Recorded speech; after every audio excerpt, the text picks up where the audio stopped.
금요기도에 함께 묵상할 말씀은 시편 73편 21절에서 28절까지의 말씀입니다. 제가 교독해 드리겠습니다. 구약성경 855쪽입니다. 시편 73편 21절에서 28절입니다.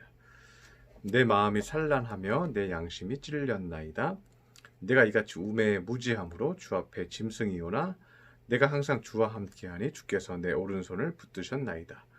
주의 교훈으로 나를 인도하시고 후에는 영광으로 나를 영접하시리니 하늘에서는 주 외에 누가 내게 있으리요 땅에서는 주밖에 내가 사모할 이 없나이다.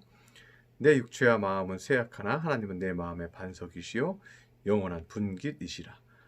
무릇 주를 멀리하는 자는 망하리니 음녀같이 주를 떠난 자를 주께서 다 멸하셨나이다. 하나님께 가까이함이 내게 복이라. 내가 주 여호와를 나의 피난처로 삼아 주의 모든 행적을 전파하리이다. 아멘. 오늘 시편 73편은 아삽의 시로 매우 유명한 시입니다. 그런데 오늘 이 시편을 통해서 하나님을 가까이 하는 것이 우리에게 얼마나 유익한지에 대해서 깨닫는 시간이 되었으면 합니다. 그래서 고린도전서 13장에 보면 그런 말씀이 있죠. 우리가 하나님을 부분적으로 아나 부분적으로 밖에 알 수 없지만 우리가 주님을 가까이 해서 주의 은혜와 성령이 내 안에 임해서 점차 또렷하게 대면하여 볼 수 있다는 말씀이 고린도전서 13장에 바울이 말하고 있죠. 그런데 오늘 아삽의 시편 73편 이 후반부를 보면요. 기도하기 전과 기도를 하면서 사는 삶이 얼마나 큰 차이가 있는지에 대해서 잘 말을 해주고 있습니다. 그래서 오늘 시편 73편 12절에 보면 이 아삽은요. 사람들을 보니까 또 세상을 보니까 마음이 자꾸만 불평이 생겼던 것입니다. 그래서 얼마나 부정적이냐 하면요. 14절에 보면 나는 종일 재난을 당하면서 아침마다 징벌을 받는다고 말을 합니다. 그러니까 우리가 잠을 자고 나면 좀 힘든 일이 있었어도 잠을 자고 나면 깨고 나면 좀 잊어야 되잖아요. 그런데 이 아삽은요. 잠을 자고 아침에 일어났는데도 불구하고 그 기억이 이 처참한 자신의 상태 그리고 비교되는 나의 상태가요. 또 아침에 또 그 현실로 내 가슴속에 사무치게 다가온다는 것이죠. 그래서 14절에 보면 아침에 일어났어도요. 나는 종일 재난을 당하면서 아침마다 징벌을 받는다고 말하고 있습니다. 그래서 우리가 온전히 주님과 함께해서 주님이 내 안에 주시는 응답들을 계속해서 받는 삶과 주님이 응답이 없는 답답한 인생을 살고 있는 사람과의 차이가 매우 크다는 것을 우리가 발견할 수가 있습니다. 그리고 좀 더 구체적으로 아삽은 자신이 상태가 왜 그렇게 아침이 되었는데도 징벌받는 것처럼 고통스러웠는지에 대해서 또 한 번 얘기하는데요. 21절에 보면 내 마음이 산란하여 내 양심이 찔렸나이다 이렇게 얘기합니다. 개역개정에는 내 마음이 산란하다. 그러니까 내 영혼이 산란하다는 거죠.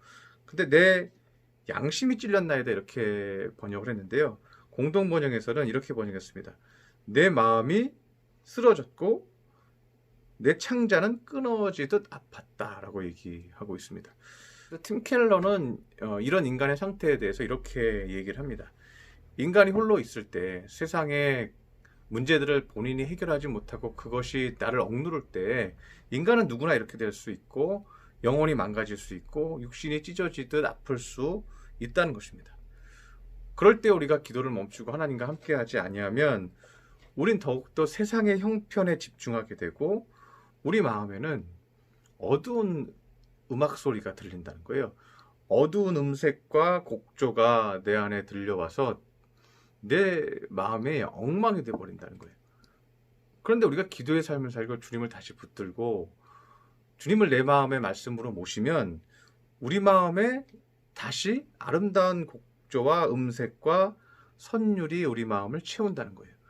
그래서 우리 마음의 상태를 통째로 변화시키고 사람을 향한 마음, 세상을 향한 마음, 이 모든 마음이 다 다시 긍정적으로 바뀐다는 거예요. 이해할 수 있는 넓은 마음으로 바뀐다는 거예요. 그래서 세상이 달리 보인다는 것이죠. 27절에 보면 아삽이 이런 고백을 합니다. 무릇 주를 멀리하는 자는 망하리니. 우리 세상의 삶이 그렇습니다. 우리는 많은 사람들과 비교당하기도 하고 또 많은 잘 되는 사람들도 있어요. 왜요? 사람은 다 시기와 때가 있습니다. 어떤 사람은 이렇게 올라가 있는 상태가 있어요. 내가 내려가 있는 상태가 있을 수 있죠. 때로는 내가 올라가 있는 상태가 있고요. 내 이웃과 친구가 내려가 있는 상태일 수가 있어요.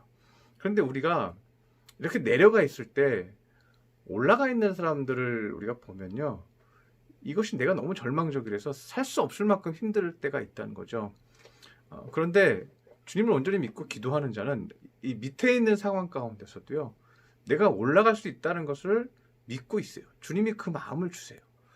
그리고 나는 뭐 다시 하나님께 세워주실 텐데 하는 믿음으로 나의 일상을 잘 감당해내고 이겨낸다는 것입니다. 그래서 오늘 본문에 보면 그 아삽이요 이런 말을 해요. 24절에 보면 후에는 영광으로 나를 영접하시니라고 얘기를 합니다.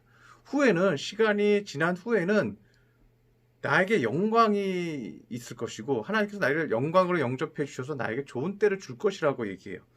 그런데 그럼 그 후에는 그렇게 영광으로 하나님께서 도와주실 것인데 다시 나를 높여주실 것인데 그럼 그 전에는 어떻게 한다는 거죠? 그 전에는 어떻게 버텨야 한다는 거죠?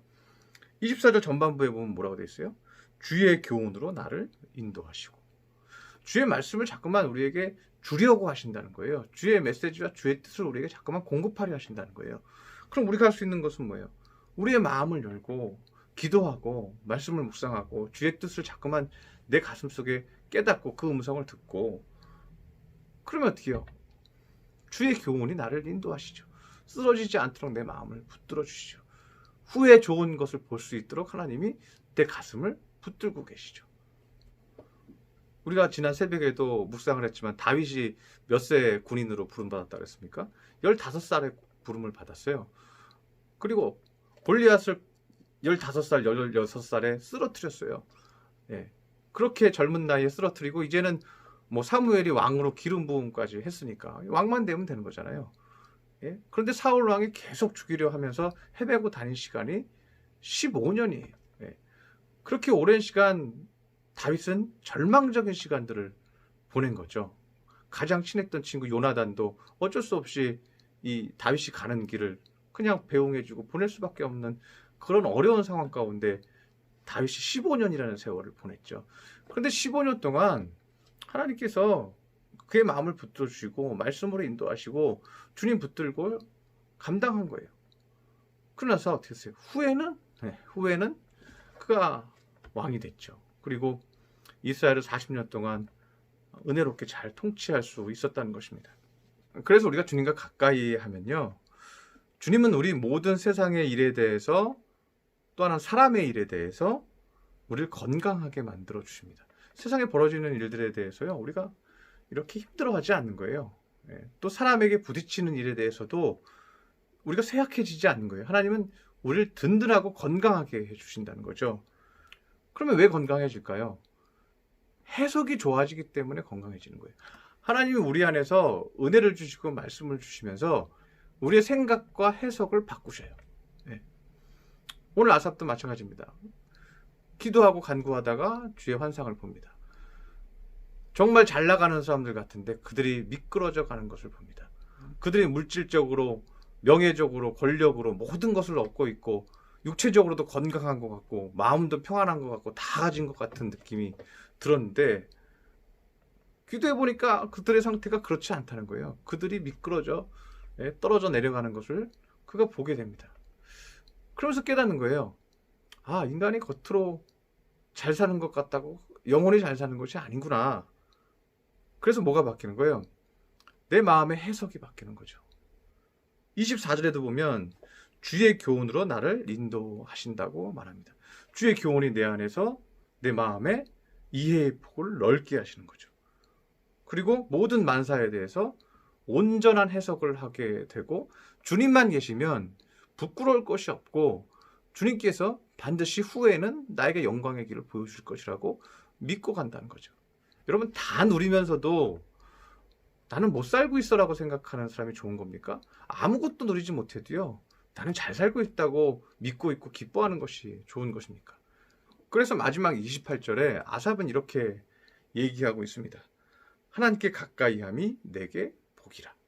주님이 나에게 말씀하시고 교훈하시고 은혜를 베풀어 주시고 내 마음에 회개를 주시고 깨닫게 하시고 마음을 넓게 하시고 때로는 눈물을 흘리게 하시고 이렇게 막 마음을 계속해서 이렇게 바꾸시는 일들. 그것이 뭐냐면 주님이 내 안에서 하시는 행적이에요. 행적. 그래서 뭐라고 돼 있어요? 주의 모든 행적을 내가 전파하리이다 라고 말하죠. 예. 우리는 이 땅에서 우리가 힘들 때 하나님께 도와주셔서 뭐 돈도 벌고 자식이 잘 되고 성공하고 뭐 결혼하고 아이를 낳고 시집 장가가고 이런 행적들에 대해서만 우리가 생각할 때가 많아요.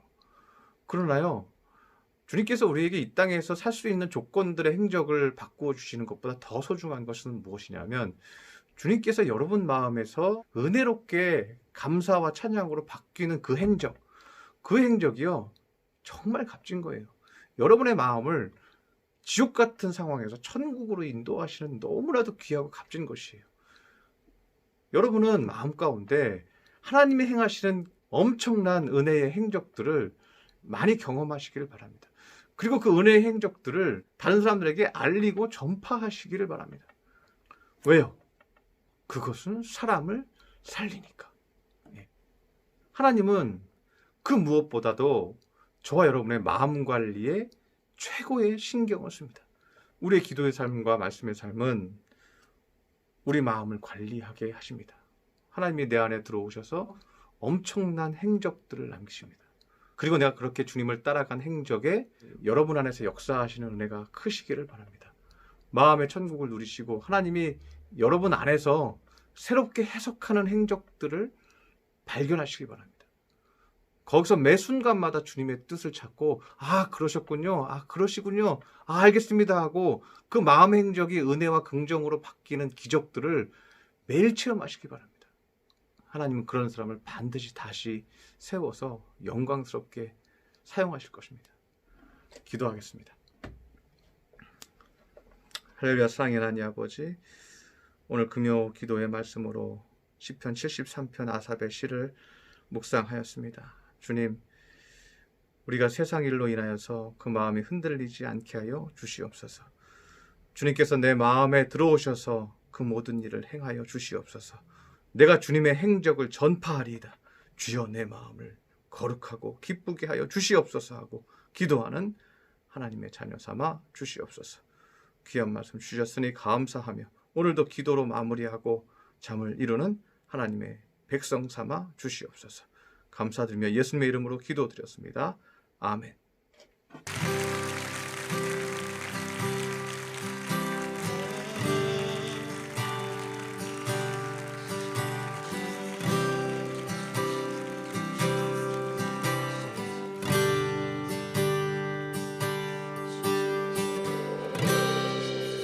모든 상황 속에서